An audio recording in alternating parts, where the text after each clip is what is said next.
We hold these truths to be self-evident, that all men are created equal, that they are endowed by their Creator with certain unalienable rights, that among these are life, liberty, and the pursuit of happiness. That to secure these rights, government.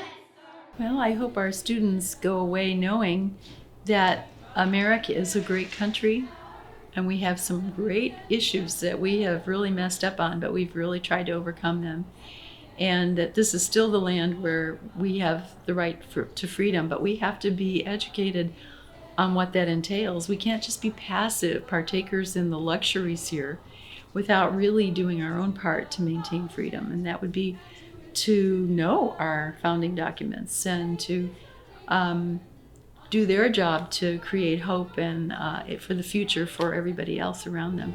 As to them shall seem most likely to affect their safety and happiness. Very good. All right. My favorite part is that they're learning some history they might not learn otherwise, and that they're learning to respect our country, and also they're learning that it's not perfect, but we can still do good things in our country, and we're hoping they will grow up to be good citizens. One of the problems that you have on the prairie is that there are no trees. And if there are no trees, there's no wood. And if there's no wood, there's no fire. And if there's no fire, you know from yesterday what you have to eat. Hardtack, right? And you don't want to eat that every day. So you got to figure out how to make fire. Well, the Native Americans said, hey, there's a great way to make fire. Buffalo poop. They called it buffalo chips. And so your job, remember you're walking next to the wagon. We talked about that yesterday. You're over here walking next to the wagon. And your job is to look on the ground and pick up dry buffalo chips and put them in a burlap sack so that later you can have a fire and have warm food. It's understanding where we come from. So much of our culture right now is lost in ignoring where we've been, but it's important to know why we do the things that we do and where we've come from. And this camp allows the kids to explore that and understand, good or bad, the things that have happened in the past.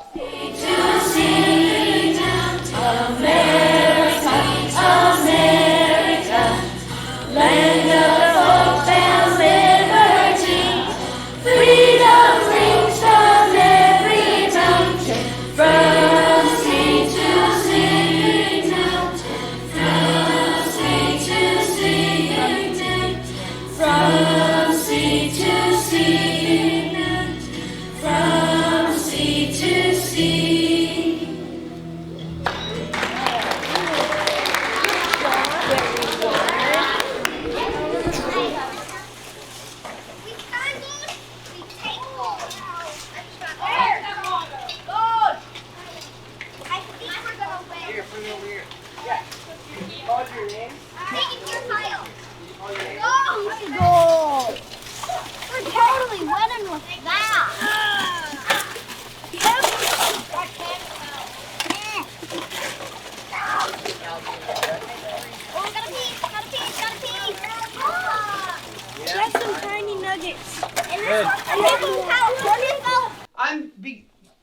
I'm going to have just 3 of you be on the Supreme Court. I'm really going to have all my adults help out today because this is what we're going to do.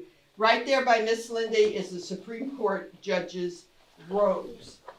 All right? And the opinion. Oh, robes. Those are the robes. Okay. So I'm going to have 3 of you just go over there and get dressed. All right. Hunter. Right under Hunter are 3 hats and 3 guns, or rifles. The rifles, those are the soldiers. Soldiers had to force these Cherokees off their lands. So we'll need 3 soldiers. Then everybody else is going to be the Cherokees. You're a Cherokee woman. Okay, put your hand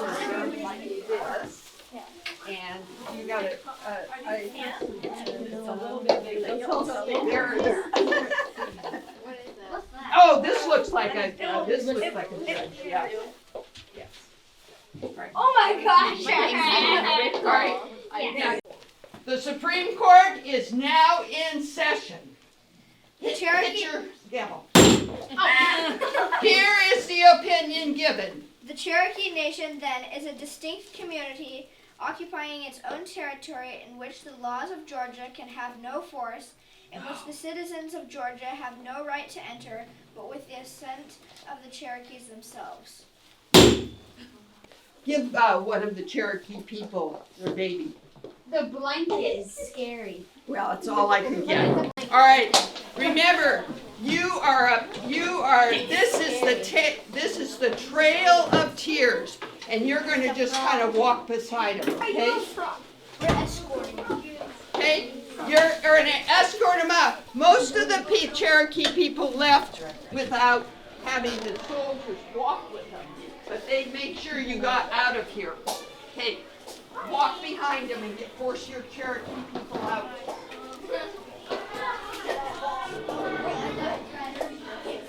And we'll walk along.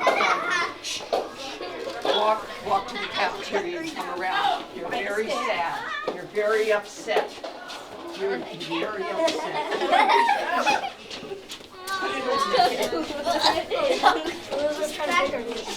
I know.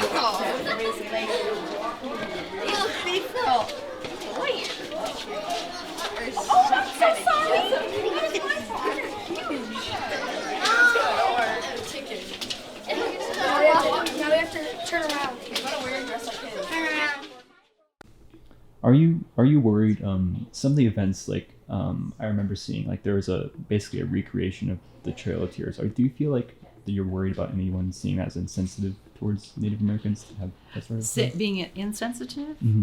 like to recreate it. I don't know who. I don't know anything of who's doing the recreation. Well, do you know? when we were in that class with the When the Chief Ross was there. no on Wednesday, when everyone put on the outfits and walked down the hall. That recreation. Mm-hmm. Well, I think her point was to show people how difficult it was, and that they were being torn away from everything, and they could only bring the clothes they were wearing, and that was about it. And a lot of them died on the way. And I think she was trying to create a sense of empathy for the Native Americans and what they were going through and how unjust it was. My name is John Ross. And of course, I have a big heart for all the Cherokee because there's a sad story with my Indian tribes.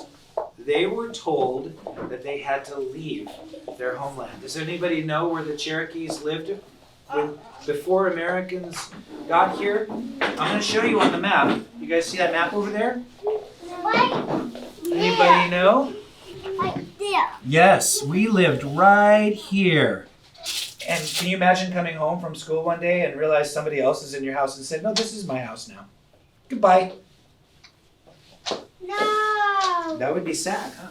I punched them in the face. Ooh, you'd want to, but you know John Ross did not believe them in it. in the face so hard to make them hurt. Yeah, that's sad. I unlocked the door with the keys. Is that what you would do? And then I'll take my muscles and bust Muscles. the head. Because they wanted them to be kept there until they could be escorted across the country from here to here without running away. Okay? And so they would wait for them. They had to stay here until army people could help them go here without running away. Because if they didn't have army people, they would run away. So they made them wait here for a long time. Yeah, because they didn't want them to run away. But they didn't want to kill them either, which was kind of nice. It could have been worse. Do you know? Stuck in a cage is nice. Did they get food and water? They did. When I came back, I found out they didn't have enough food and water. So I made sure, and I said, "No, you have to treat our people nice." And they did. They brought lots of food and then brought lots of water. You know, I have to say, all the stuff that I read this year, and my teachers too, I think I spent a lot of time crying, because We have a really difficult past to look at. But the neat thing is to know that we have our documents that show us the original intent. And when we go back to the original intent, we have made things right. Thank you for letting me share with you the difficult story of how our nation decided to tell our people, the Cherokee and many other nations, to be removed from their areas. But I want to thank those that wrote the Constitution. Because I'll tell you, as hard as it was for us to leave our homelands, it really could have been a lot worse if America was a country that chose to not treat people like they were created by God. What were your concerns with like education? That like, what did you feel like wasn't being taught to kids? Well, and even my friends who are retired teachers, have told me so many times that the kids aren't really learning as much American history as they used to. And when you do like just a man on the street interview of people who have high school and college educations in America, they don't even know anything about the Constitution. They couldn't even tell you. Some might be able to tell you George Washington was our first president. Some might be able to tell you about one of the rights under the Bill of Rights, but not a whole lot more, And so unless we know what our founding fathers gave us and left to us, like Benjamin Franklin said when he was asked, "Mr. Franklin, what kind of government have you given us?" He said, "A republic, madam, if you can keep it." Okay. So, in fact, Ronald Reagan even said, we're a republic, but freedom is only always one generation away from being lost. And so that's why we do it. So we don't lose our freedom.